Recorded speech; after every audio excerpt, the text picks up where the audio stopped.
it takes two to tango, right? Now, being a woman, for me, it pays a lot when you have a supportive husband.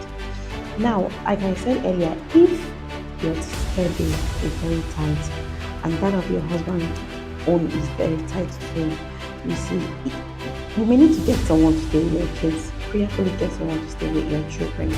And when I say get someone, you don't just get someone and just abandon your children to the person.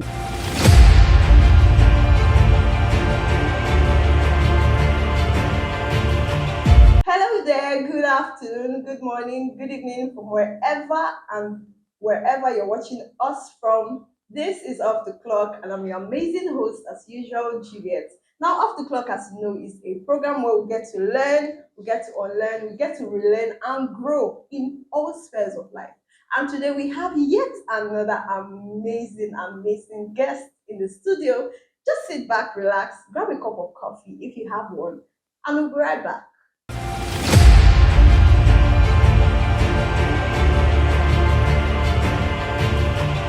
Welcome right back. You are still on Off the Clock with Juliet. And today, like I told you before, we have an amazing woman in our midst. This is a woman of valor, a woman of substance, very demure kind of woman.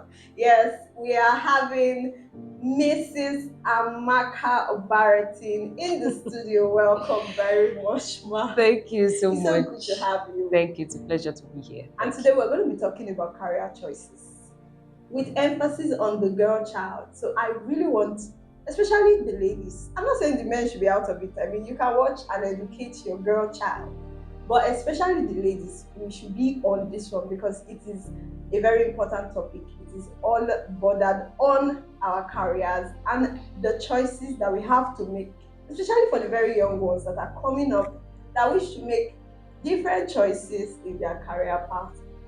So, how did you choose and what inspired your choice in career? Thank you so much for having me here. How did I choose my career? So the thing is, growing up, my family used to attend the Anglican church, and we had this girls' guild thing.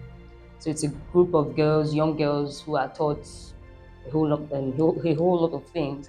So I discovered that I used to like to add things up together, especially money. So, so in the Girls Guild, I was elected as the treasurer. I didn't do so bad.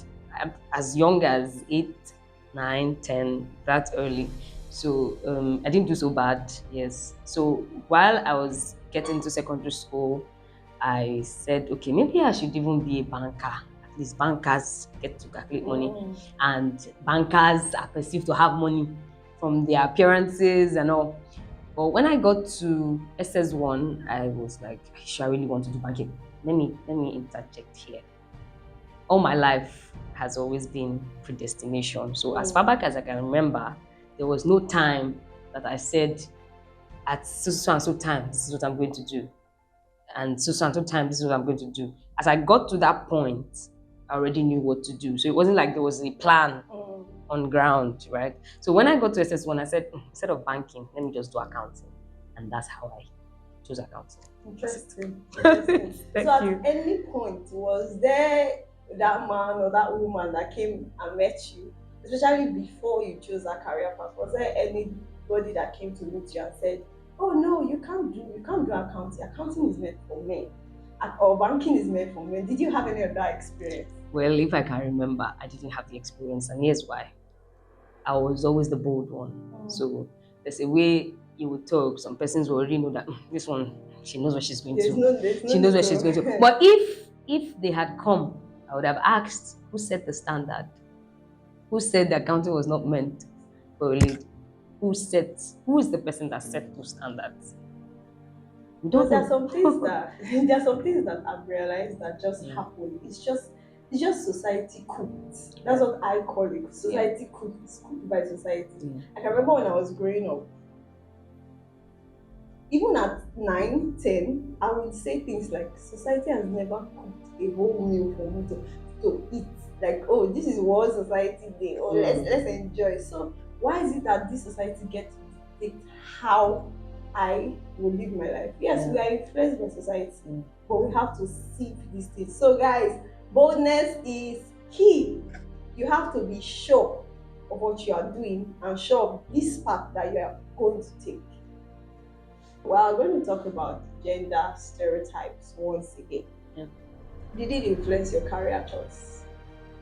Well, to an extent, it did, because there's a belief that girls are supposed to go for those careers that are very nurturing, caring, don't do so much of hard work, just be on your lane, and then at the end of the day, you get to meet a man and all. But when it comes to my career, gender studies have just influenced it just a little, because I saw some women who were on that path, even if they were not, the ratio to the men, to the women or the girls to the men or the boys was quite little. But I saw some girls that were there, and I said, okay, it's something we can actually do. So in your office space, Yeah. as at now, Yeah. are there challenges you face that are peculiar to the fact that you are a woman in this field? Yes, there are. And I don't blame them either. I don't blame them because we would love to. No, I don't blame them, because it's the environment, like we have already said. So there are some things you would want to do. You'll say, no, you can't do that because you're a lady, or you can't spend so much time outside, you can't travel so much because you're a lady, and family and all. Family is beautiful. Very beautiful. Family is a blessing from God, but there are some things you would want to do. For example, some leadership roles, although it's better now. Where I work, my head is a woman. It's way better. But there are some things they want to do. No, let's take the man. He seems stronger. He seems faster. He seems quicker. Do you understand? But it's not so bad. No, it's not so bad. I wouldn't say it's bad. It's not so bad. That's it. It's not so much of a challenge. So they'll be right into family. Okay. I know you have very amazing and cute children. I want you to talk about your family a little bit and how you are able to, just manage everything together: career, business, family, and still hold everybody. Well, that's an interesting aspect you're about to delve into. Okay, so yes, I have 2 children, and my husband is also an accountant, a chartered one at that, yes, and myself as well. So it's very important that as a married person, at the point where you get married, your dreams don't die. Right? Definitely you are into another ministry, but as an individual, there's also a purpose for your life. And it's also important for me to say that having the right partner and a supportive partner, and you also being wise enough to know that you have a ministry in family, would help you pursue your career. So my husband is actually very supportive, right? So when I got chartered and I wanted to go for my induction, he paid for the induction for me to go. So that was already something to tell you that yes, I know you can do ABC. So go ahead and do ABC, but let's see how we can hold the home front together. My kids are excellent, so I have my MSc in accounting as well. I graduated with a 4.71 CGPA. So and I had the kids already. So when I said they were very supportive, I really mean it, because when I go for classes, I have to keep them in the crèche for some hours, and then I come back and pick them. One thing I do is any chance I get to spend with them, I maximize it. So I get resources, I get tools that would help us bond together. If I want to go somewhere, I will go with them so that they know that, oh, mommy is right here. And they also know that mommy is doing something very serious. So we have to give her some space sometimes, and then we all come back. It's a quality over quantity kind of parenting. It's a quality over quantity kind of parenting. Very important. Very important. It's not about the number of times you spend with them. It's what do you do at that time you are spending with them. Interesting. Thank you. So what roles do you think parents and teachers play in career path? Children choosing, especially the girl child, choosing career path. Okay, so one thing I would like to say is that a child being brought into this world, God already had a blueprint embedded in that child. So it's the job of the parent, one, to discover what is that thing that the Lord had put in to that child that I would help harness as a co-creator with God. Now, I'm saying a child is with me. If the parent doesn't know so much, the parent might turn the life of that child around instead of training up the child in the way he should go. Meaning there's already a path that is predestined for that child. So if the parent is unaware, he wouldn't lead that child in that way. Then again, for teachers, it's very important. I think we have to drop this conventional, stereotyped kind of teaching. It's very limiting. Like you already have, you must do maths, English, this and that and that and that, and that's all the children want to come and learn in school. Just how to read and pass exams. I hear these days they have like 13 subjects. Oh. A child of maybe like 2-3 years is already having 13 subjects too. And they are not creative enough. They are not creative enough. And imagine telling a child of 2-3 to start writing 1 to 20. To what end, really? To what end? Because there are other skills that the child should have developed. And that would also help. I think the thing is, let the parents know what this child is and encourage unconventional career paths, encourage activities that are not regular, that are not the norm. And the school also create an environment that would help that child also harness. Some schools do not have playgrounds, and I have problems with that. Because a child is supposed to play, and that play encourages creativity. And that creativity would help the child to get into an environment that says, oh, this is another way. I can try this way. And if your child says, I want to try this way, it's your job as a parent to encourage that child. If you don't even know what it is, it's your job to go and find out what it is. That's the job of parenting. If you will not do that, then you shouldn't be a parent. Most of us, especially in African countries, we don't really value rest or sleep.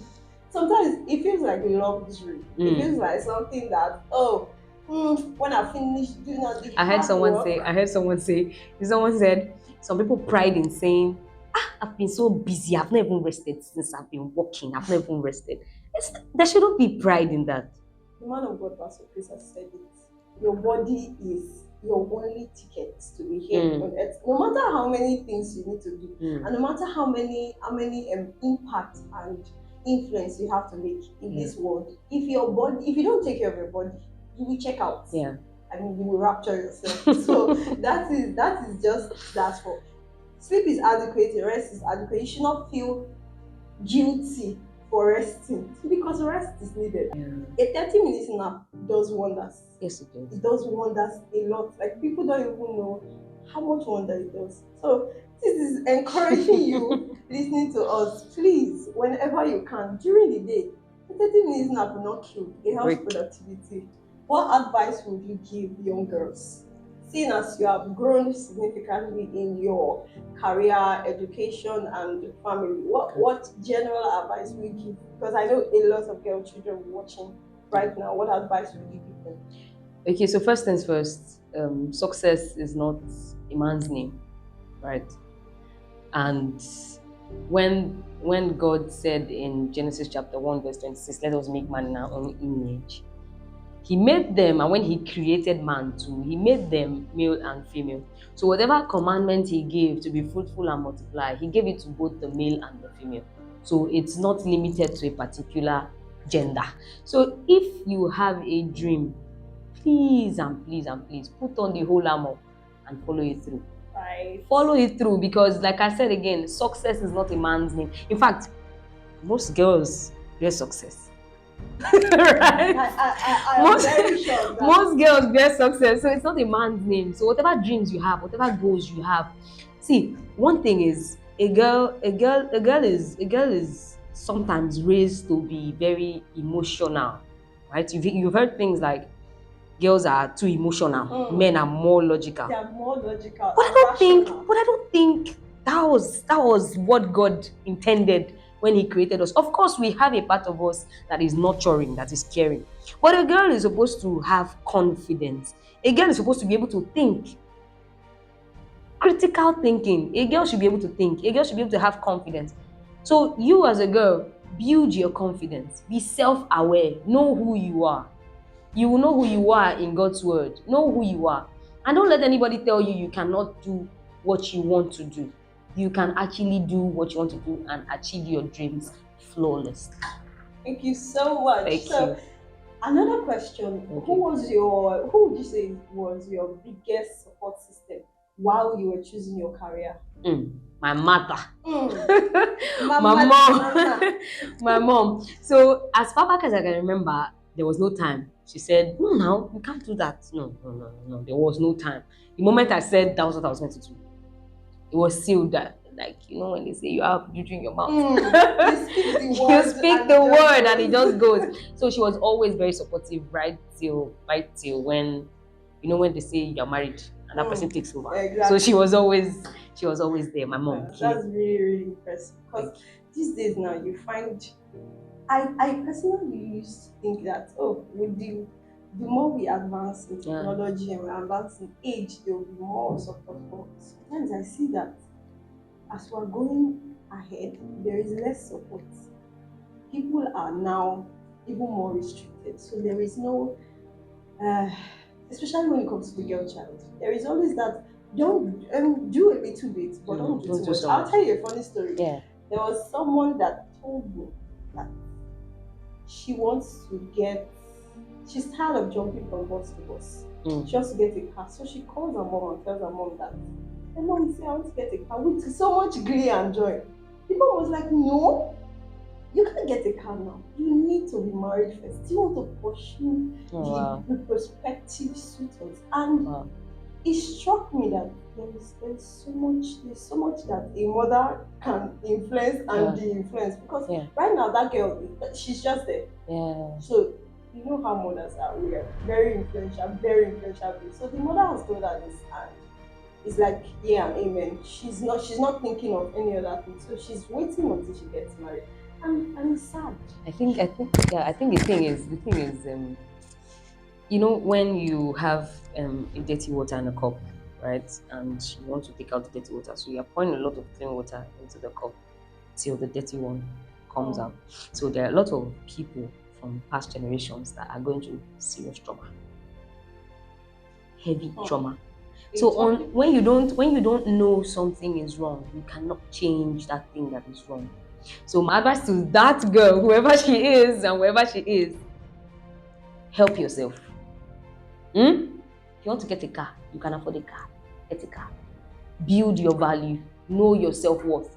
That man will come and know that it is you he is looking for.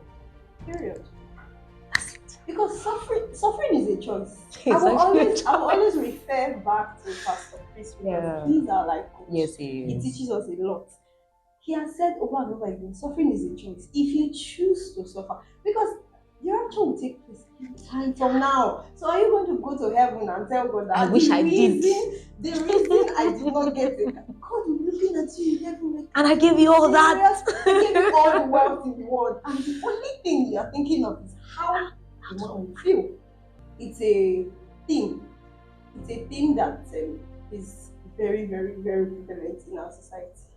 There's a lot of holdback. There's a lot of take it easy. Like do things but don't do too much. So if you come out with confidence, the tag is you are too much. If you come out with I want to be an engineer, the first thing people are looking at is that this is your body. Your body structure is not good. Come on, allow her to do it first.